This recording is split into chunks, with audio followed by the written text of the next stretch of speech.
Halo semua, Assalamualaikum warahmatullahi wabarakatuh. Ketemu lagi sama aku ya hari ini.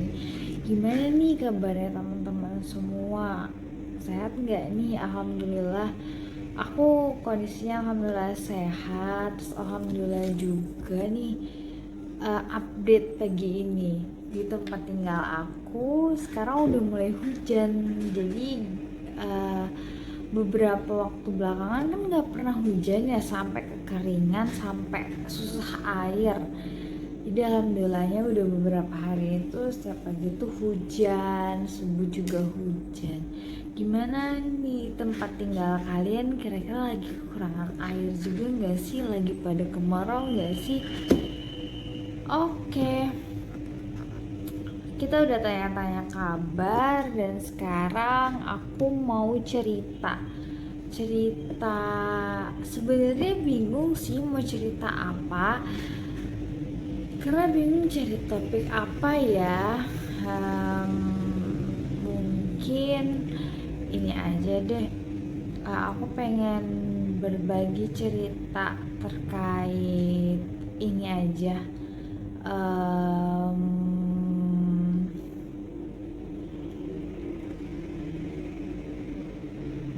cara terkait ini, cara mengatasi rasa trauma di dalam diri, sama ada deh ditambah tentang ini, tentang uh, kedisiplinan dalam diri. Jadi ada dua poin yang mau aku sampaikan hari ini, guys. Jadi yang pertama itu tentang mengatasi trauma pada diri, terus yang kedua itu tentang kedisiplinan dalam diri. Jadi yang pertama terkait trauma. Jadi sebenarnya kalau dibilang trauma, aku itu nggak punya banyak trauma ya, cuma emang karena uh, ada satu masalah waktu di zaman kuliah itu, sama kayak video sebelumnya aku cerita tentang sahabat itu. Jujur setelah itu aku ada rasa trauma ya, traumanya itu tentang trauma untuk menjalin hubungan dekat dengan sesama jenis atau mungkin lawan jenis gitu, mau sahabatan sama perempuan atau sama laki-laki sekalipun. Dan ya meskipun juga aku nggak ada sih sahabatan sama laki-laki ya gitu, kalau itu traumanya tuh karena aku ngerasa kayak ya aku jadi berpikiran gini, aku trauma untuk dekat sama orang karena menurutku semua orang tuh sama aja lah intinya. Karena kan saat itu trauma yang aku rasakan tuh trauma untuk punya sahabat lagi, trauma untuk dekat, kayak udah deket banget sama sahabat sendiri. Terus tuh trauma untuk ketika kita punya sahabat tapi ternyata kita ditinggalkan karena yang bersangkutan itu punya teman baru. Itu ketraumaanku ya. Cuma itu ketraumaanku. Terus gimana sih caranya diri aku nih buat mengurangi rasa trauma atau bahkan menghilangkan rasa trauma itu?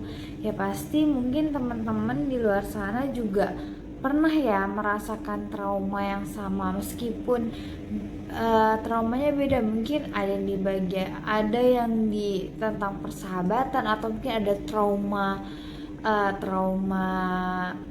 suatu kejadian atau apa macam-macam ya. Cuma memang di aku ini kebetulan kasusnya trauma terkait yang persahabatan itu. Jadi memang butuh waktu yang gak sebentar kalau bagi aku ya guys. Jadi aku tuh butuh waktu mungkin sekitar 5 tahun ya, karena jujur mungkin sebelumnya aku nggak pernah ngerasa sakit, bukan sakit hati dan kecewa sekecewa itu gitu. Jadi makanya aku butuh waktu yang lama, cukup lama bisa dibilang mungkin sekitar kurang lebih 5 tahun untuk bisa terbiasa sih, lebih kepada untuk bisa terbiasa. Karena sebelumnya sebelumnya itu aku kan nggak pernah ya ngerasa sakit itu, jadi bagiku tuh langsung kayak kaget banget, kayak wah kenapa sih kayak gini, jadi ngebuat aku kayak up down gitu juga kondisinya. Terus juga jadi cara yang aku lakukan selama kurang lebih 5 tahun itu, yang pertama memang awal-awal itu aku belum bisa menerima keadaan ya, rasanya tuh kayak eh, kenapa sih aku yang disalahkan, kenapa kok kayaknya semua ini salahku. Aku ngeliat kayak apa memang bener ya ini tuh semua salahku, aku selalu berpikiran kayak gitu. Cuma semakin lama saat itu kan aku juga ini ya, maksudnya tetap punya teman, tetap punya orang-orang yang peduli sama aku, keluarga aku dikasih masukan, aku dikasih saran. Akhirnya aku berpikiran kayak eh, permasalahan ini itu nggak terjadi kalau cuma satu orang yang mungkin melakukan kesalahannya. Pasti kan ada dua orang, ini kan dua orang yang bersama gitu. Jadi kemungkinan besar banget mungkin ada kesalahpahaman, entah memang dua-duanya salah atau mungkin salah satu aja yang salah dan memang jadinya tuh salah paham gitu. Jadi awal-awal tuh emang aku merasa aku tuh nyalahin diriku gitu, kayak kenapa sih kamu tuh nggak bener, nggak becus gini-gini, punya teman kayak gini-gini kok malah kayak gini gitu. Aku nyalahin diriku, sampai aku bilang sama temanku, apa mungkin aku memang gitu ya, apa memang aku sekurang itu gitu. Tapi alhamdulillahnya mereka-mereka yang masih peduli sama aku tuh selalu bilang semua orang tuh nggak ada yang sempurna, pasti punya kesalahan. Dan yang intinya kan ketika kamu udah mengakui kesalahan nih, kata temanku, kamu udah mengakui kesalahan, kamu udah minta maaf, nah sekarang fokus ke dirimu untuk memperbaiki diri. Oke. Terkait yang tadi aku mengurangin rasa trauma itu, sebenarnya memang dari yang aku tuh lebih ke fokus ke diriku sih. Jadi aku tuh prinsipnya gini, saat itu aku mikirnya gini, ketika aku udah mengakui sebenarnya entah salahnya itu di mana, tapi aku mengakui mungkin aku memang ada salah, jadi aku mengakui kesalahanku, terus aku meminta maaf, terus yang kedua aku fokus ke diriku. Jadi aku mikirnya gini, kenapa aku harus bersusah payah, effortnya besar banget, tapi yang bersangkutan tuh kayak biasa aja gitu. Aku mikirnya di situ sih, kayak lah terus kamu ngapain Bin gitu, ngapain kamu harus kayak effort banget, gini-gini banget, kayak tapi dianya tuh biasa aja, ya udah kayak dia tuh kayak ya udahlah gitu. Jadi akhirnya aku memutuskan untuk aku juga ya udahlah gitu, yang penting kan aku udah minta maaf, mengakui kesalahanku, mungkin ada kesalahpahaman di sini, jadinya ya udah gitu. Kalau dari aku kayak gitu. Terus ya meskipun aku udah mulai agak terbiasa, tapi guys, aku masih sering ke trigger. Jadi aku tuh masih sering ke trigger ketika ada yang bersangkutan gitu. Ke triggernya tuh apa? Ke triggernya tuh dalam diriku tuh ada rasa kayak kekesalan gitu, kesalan, kejengkelan, kayak kenapa sih kok dia tuh nggak ada minta maaf kayak gitu, nggak ada ngomong apa dan sebagainya. Udah kesannya tuh kayak ya udah main ditinggal gitu aja, dan jadinya kesannya tuh siapapun yang tahu permasalahan itu berpikiran kalau semua kesalahan itu ada di aku, karena mungkin yang terlihat perbedaannya tuh di aku, karena mungkin aku udah tidak bisa seperti dulu lagi, terus beda kayak itu tuh kelihatannya tuh di aku, padahal aku pun ngerasa kalau yang bersangkutan tuh juga berbeda, cuma mungkin anak-anak itu temen-temenku, lebih kepada temen-temen tuh ngerasanya di aku nih yang masalah tuh di aku kayak gitu. Sebenarnya kalau ada perbedaan di aku tuh karena aku juga mementingkan kondisi aku, kesehatan mental aku, karena kan aku nggak bisa ya guys, maksudnya kalau harus ke trigger terus, harus merasa jengkel terus, marah terus, kan aku harus kontrol diri aku, jadi keseringan memang aku memilih untuk menjauh sebentar, atau memilih untuk tidak peduli sebentar, yaitu bukan karena tanpa alasan, yaitu buat ngejaga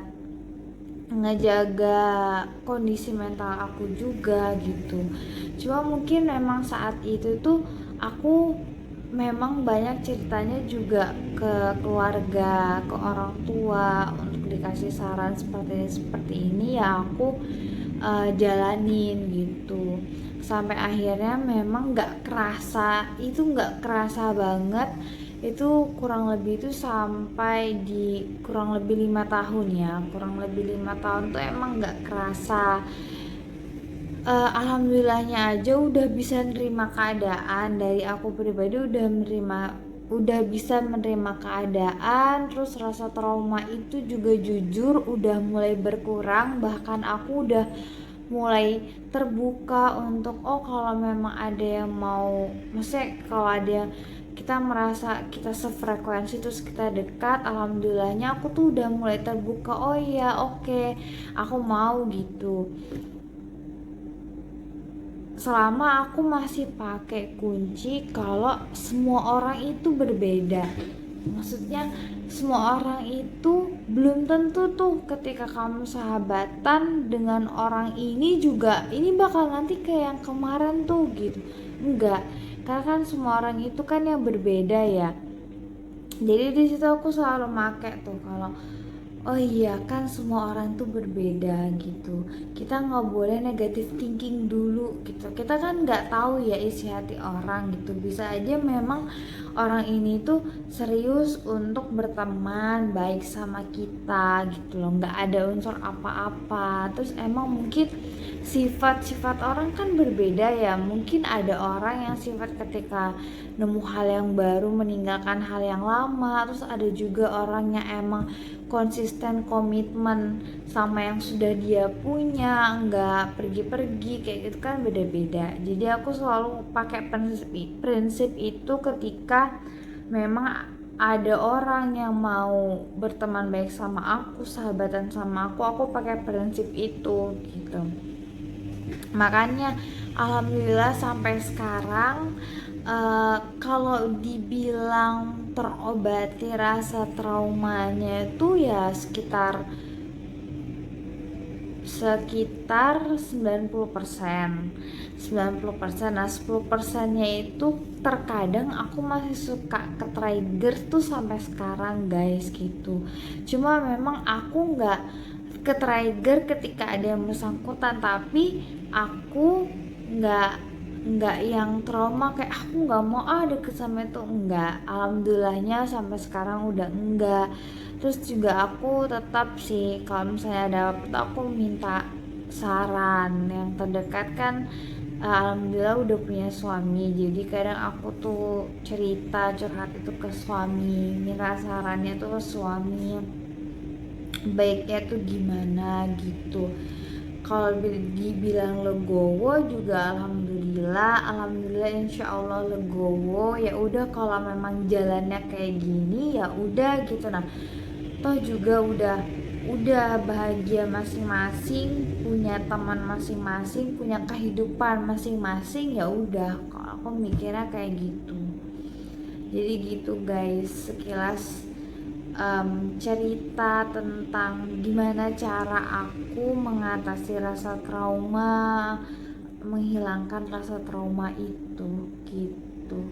Jadi ya emang tidak ada proses yang cepat, tapi kalau memang kita niat, kita konsisten, kita memang berniat untuk menjadi lebih baik, insya Allah pasti ada jalannya gitu.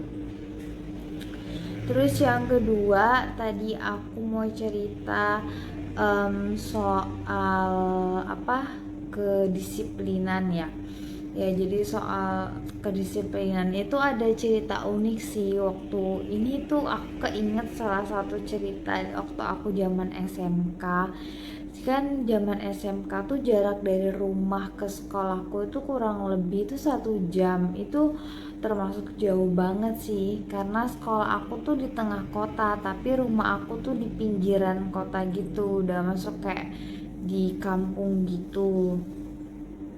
Terus kan dulu waktu zaman SMK itu nggak boleh bawa kendaraan pribadi, apalagi kelas 1 kelas 2 itu inget banget nggak boleh bawa kendaraan pribadi, jadi emang harus diantar atau naik kendaraan umum. Nah, posisinya di situ orang tua aku tuh nggak bisa ngantar jemput gitu, cuma bisa ngantarnya tuh sampai di stasiun angkot kayak transportasi umum kan, jadi aku tuh naik angkot.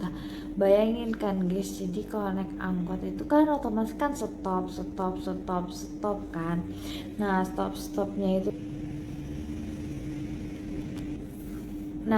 stopnya itu tuh pasti kan jadi memperlambat ya, tapi aku nggak ada pilihan kalau nggak naik angkot karena orang tuh nggak bisa nganter. Dan alhamdulillahnya selama 3 tahun 2 tahun aku sekolah itu aku nggak pernah telat guys. Di sini bukannya aku sombong ya, tapi aku nggak pernah telat, itu juga atas bantuan dari orang tua aku. Jadi memang ibu sama bapak tuh selalu nerapin bangun pagi, pokoknya sebelum subuh harus sudah bangun, sudah mandi, udah sholat subuh, udah sarapan, baru berangkat gitu. Nggak tahu kenapa aku juga dari pribadi aku tuh kalau lambat, kalau telat berapa menit aja tuh udah kayak kesel banget, kayak nggak bisa, ayo cepet antar gitu. Aku juga saat itu aku orangnya tuh nggak sabaran saat itu ya, tapi sekarang alhamdulillah udah mulai luwes orangnya gitu. Terus ya udah naik angkot sampai teman-temanku tuh, jadi bisa dibilang satu kelas itu rumahku itu yang paling jauh dibanding yang lain, cuma aku yang paling jauh. Dan aku tuh nggak pernah telat, sampai teman-temanku selalu bilang kalau ada yang telat, si ini aja lah rumahnya jauh gitu, nggak pernah telat kayak gini. Ya ada satu kebanggaan sendiri sih, kayak emang bener-bener nggak pernah telat padahal tuh naik angkot. Nah, terus pas naik kelas 3 tuh udah boleh bawa kendaraan sendiri, bawa motor. Ya meskipun saat itu aku belum punya SIM guys, jadi bawa motornya tuh kayak bener-bener kalau ada razia tuh stop dulu saking takutnya di razia. Tapi meskipun bawa motor pun aku malah nggak pernah telat lagi, malah datangnya tuh lebih cepat karena kan udah bawa kendaraan pribadi kan, bawa motor sendiri gitu. Terus yang ngebuat yang aku dapat ini kayak pelajaran dari kedisiplinan yang orang tua aku terapin sama anak-anaknya itu, yang pertama, kalau kita disiplin itu pekerjaan kita semua itu bakal selesai tepat waktu juga. Yang pertama kan disiplin waktu ya, kalau kita disiplin nyampe sekolah nggak telat, otomatis kan mood kita ini kan bagus ya, sampai akhir tuh mood kita bagus, mood kita tuh baik, so pekerjaan kita happy, mengerjakan tugas-tugas sekolah, pokoknya kita happy sampai pulangan.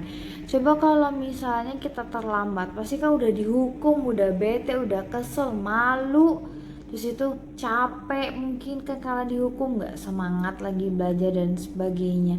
Jadi memang yang aku terapin sekarang tuh, kenapa aku harus disiplin, karena disiplin itu kuncinya. menurut aku tuh gitu guys. Jadi disiplin itu kuncinya kalau kamu disiplin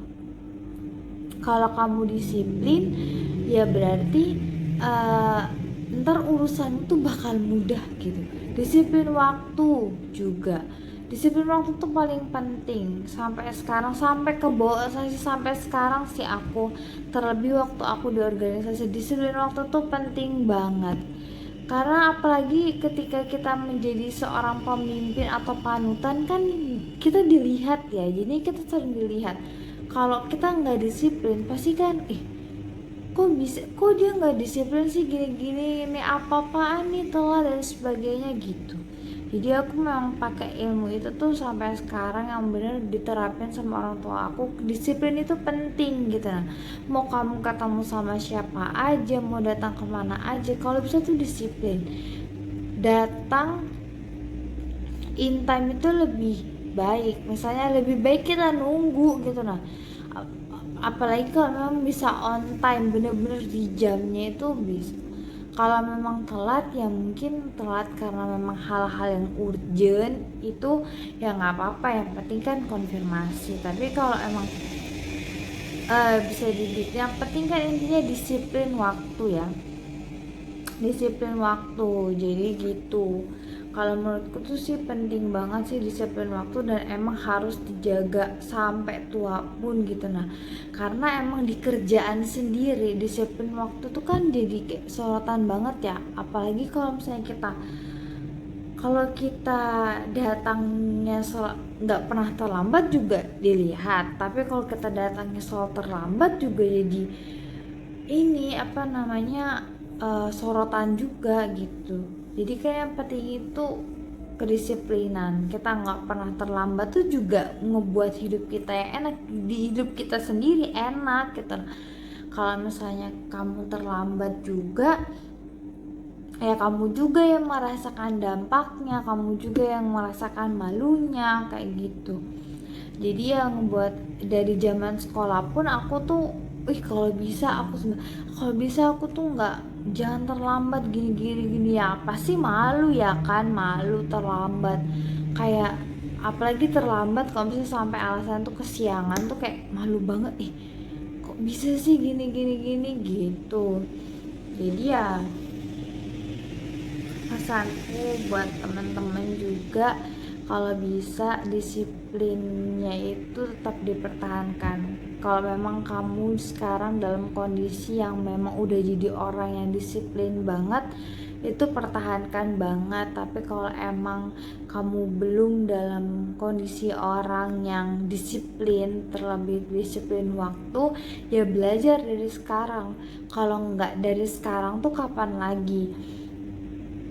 Prinsipku tuh kayak gitu, apapun kita mau pelajarin, apapun kita mau mulai, apapun kalau nggak dari sekarang tuh kapan lagi? Mungkin kita ngelihatnya, wah kita ini terlambat, yang lain aja udah gitu, nah kok kita baru mau mulai sekarang? Nggak ada kata terlambat gitu, nggak ada kata terlambat. Lebih baik nggak ada kata terlambat, atau lebih baik terlambat daripada tidak sama sekali. Kalau menurutku begitu ya guys, lebih baik terlambat daripada tidak sama sekali. Kayak ya udah, hal-hal baik, maksudnya kita melakukan hal-hal yang positif itu tuh ya dari sekarang, kenapa harus nunggu nanti gitu. Nah, kalau memang dari sekarang kan enak ya, jadi nanti pas waktu tuanya itu udah kita ngerasain dampaknya gitu loh. Kenapa harus nunggu nanti kalau memang bisa dari sekarang gitu. Ya itu sih yang aku tekankan guys. Jadi kedisiplinan itu penting, kedisiplinan itu penting kan juga kalau dampaknya bagus, itu juga untuk diri kita sendiri, nggak untuk orang lain gitu loh. Oke, jadi gitu, kayaknya sharing-sharing hari ini sampai di sini aja ya guys. Sampai ketemu lagi di cerita selanjutnya. See you. Assalamualaikum warahmatullahi wabarakatuh.